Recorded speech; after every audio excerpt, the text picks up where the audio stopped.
Bonjour, bonjour. Avant de vous montrer les étapes de fabrication de la petite remorque que je me suis faite, je voulais parler de budget. Je vais vous mettre 3 photos de remorques qu'on trouve dans le commerce, qui sont respectivement à 90, 100, on la trouve entre 130 et 150, et puis la dernière en aluminium à 350, ou après il y en a encore d'autres avec des pneus de fat bike et tout ça, mais c'est pareil, c'est des tarifs du n'importe quoi. Donc du coup, combien ça coûte de faire sa remorque soi-même? Alors, dans on va dire les tarifs, c'est dans un magasin, tout venant quoi, Weldom, Brico, enfin ces conneries-là quoi. Donc, je me retrouve avec, les plaques de bois qui m'ont servi et la cornière pour le pourtour de la remorque, donc 55, quasiment 56 €. Encore du bois, allez hop, 9 €. Les tubes de 16 millimètres, 2 fois 1 mètre, encore 17 €. Le système d'attache, 25 €. Les 2 pneus, 27 €. Ce qui me fait un total de 133,48 €. Ce qui est à peu près équivalent à ce qu'on trouve déjà dans le commerce. À ce tarif-là, j'ai pas les jantes. Les jantes, je les avais récupérées sur un vélo et il y a encore 2 tubes qui me manquent. Il y a aussi, oui, effectivement, il y a aussi le temps dédié à la fabrication et à la conception qu'il faut compter. La conception, c'est là où j'ai passé le plus de temps. À la faire, non, ça va.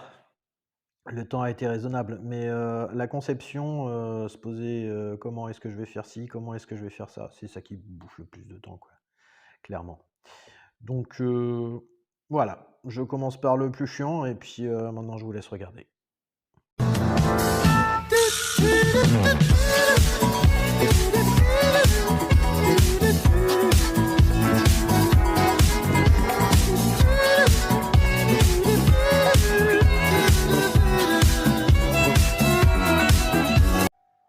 Vous pouvez aussi fouiller sur Le Bon Coin, vous trouverez des trucs assez intéressants, mais souvent à retaper.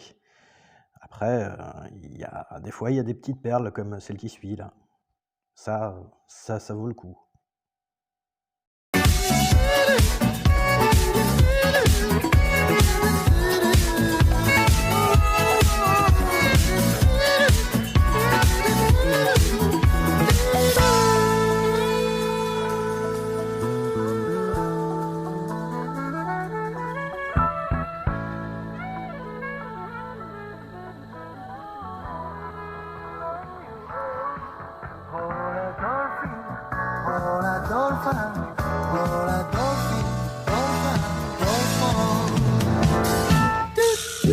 Ah, va me falloir des pneus. Ça commence à devenir urgent. Mais ça marche. Ça marche. Bon, c'est pas fini, mais ça a quand même bien pris forme. Les proportions sont pas idéales. Je trouve que la caisse est trop haute. Enfin, trop profond. Mais donc 70-45 pour le fond. 30, je trouvais ça bien en profondeur, mais je sais pas, ça fait... Quoique. Ça manque des côtés là. On va rectifier ça après.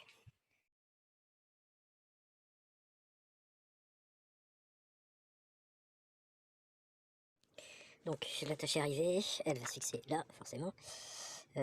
Ça, je couperai ici. J'arriverai au milieu, normalement.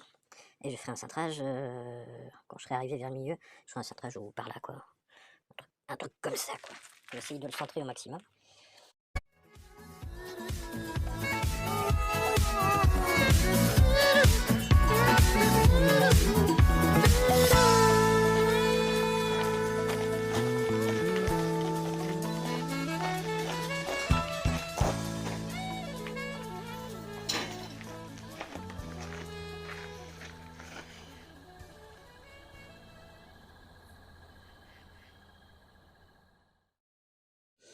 Alors, test, de la résistance au poids, on va dire. Hop là, 90 kg. Et ça gigote, hein. Ah, ça tient. Pour l'instant, ça tient. Jusqu'ici, tout va bien. Bon, les pneus, ils s'écrasent, hein, mais je sais pas combien ils sont gonflés. Je pense qu'ils doivent être vers les 1,5. Et puis, bah, ça a l'air d'être bien. Ouais, c'est pas mal.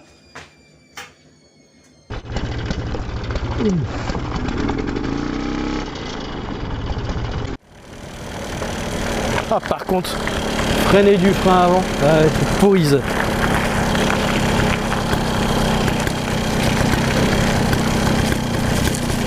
À part que je récupère mes deux mains de tout à l'heure. 45 cm de large, le casque il est toujours dedans, ouais, c'est bon. 45 cm de large, et ben c'est pas mal pour les petits chemins. Après d'ici je vois pas, mais moi ça me fait marrer quoi. Ça me fait marrer. Oh, faut que je récupère mes deux mains. Il y a une descente.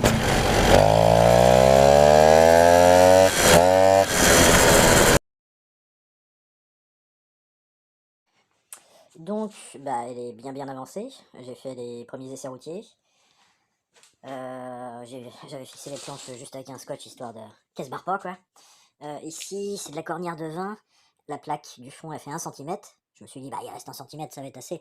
Mais en fait, ça appuie pas complètement au bord, donc du coup, il n'y a que 5 mm qui tient et les plaques elles finissent par se barrer. Donc, j'avais fait un support pour un vidéoprojecteur de home cinéma. Donc, j'ai de la tôle en plus qui est déjà percée. J'ai retrouvé des petits bouts de veste de boulon. Et puis du coup, bah, je vais faire des pattes.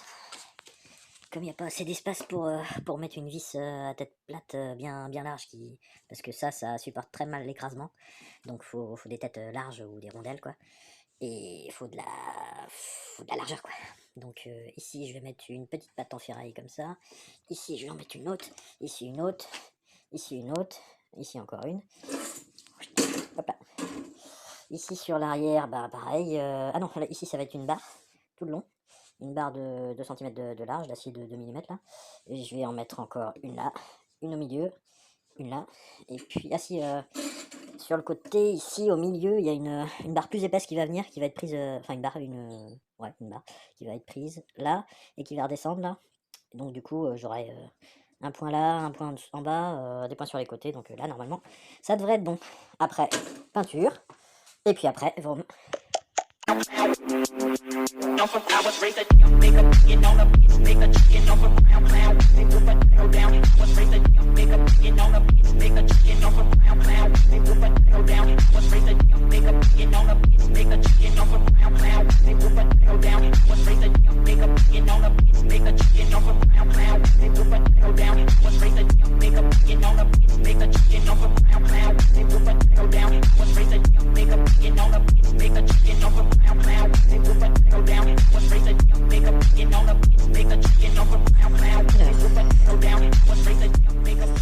Donc c'est un espèce de bleu métallisé. Bon, ça va pas choquer avec la 88, hein, c'est pas la même teinte, mais ça fera très bien l'affaire. Le métallisé est discret. J'avais pas assez de peinture j'avais sous-estimé la quantité de peinture quand on fait de la structure. Tout part en l'air et puis il n'y en a pas beaucoup qui va sur les petites parties. Lui je l'ai pas peint, c'est du galva. Donc je me suis même pas fait chier à peindre puisque sur le galva ça tient pas. Donc c'est pas mal, il n'y a plus qu'à remonter. On va attendre que ça sèche et puis voilà.